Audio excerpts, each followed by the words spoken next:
After the 2008 food crisis, there was a lot of effort put in place to ensure that we're able to combat. And one of these efforts has to do with increasing rice production. That was the objective for FAO and its partners. 10 years down the lane, we've been able to increase production. We've been able to double the production of rice in Sub-Saharan Africa.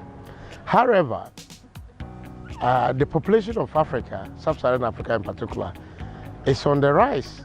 With increased production, there is still that high consumption of rice. So we need to produce more to be able to meet the demand.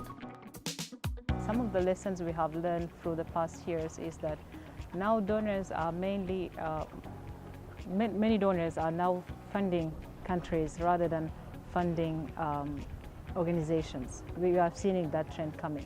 And it is very important for the countries to make sure that technical partners that can assist the countries to deliver on those projects are on board, like Africa Rice is one of them, FAO is one of them, ERI and others.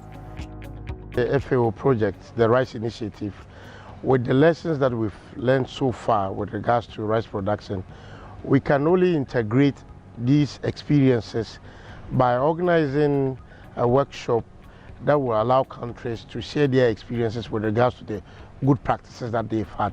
These countries, most of them already have rice as an investment crop for them. So we can mainstream the best practices through the projects that they are about to implement.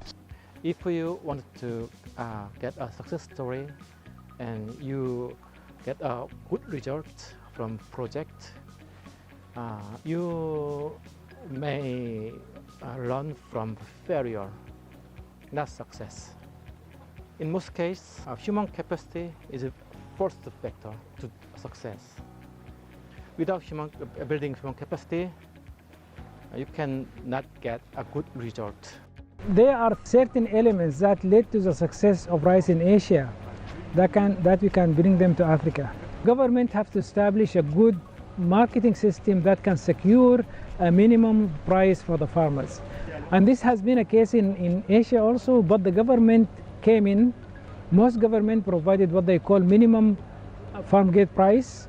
If the price is lower than that, they subsidize the farmers to do it. Como dos motivos principales. El primero, porque forma parte importante de la política, de la geopolítica internacional de la revolución bolivariana, el trabajo y la cooperación sur-sur.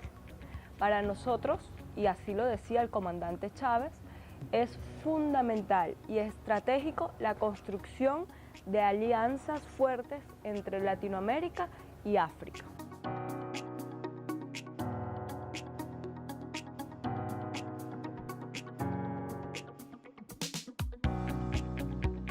So what we do in every country, like in Kenya and Tanzania, we did that already. We start with some workshops with the national program to make sure that we understand what they want to do and they understand what we can offer. And from that we develop a joint program for rice that can, with a clear timeline that can help the country to achieve what they want in a specific time. In terms of technical know-how, how to have a more efficient production system, also having work with the government to make sure that we have the right strategy. We gain a lot in putting together our efforts, because one institution alone cannot do it all. So the partnership mechanisms that we are putting in place, as I mentioned earlier, the task forces, the Rice Sector Development Hubs, the innovation platforms, those ones make sure that stakeholders within the value chain are put together in the same platform, and they put their efforts together to deliver also on the deliverables that are required.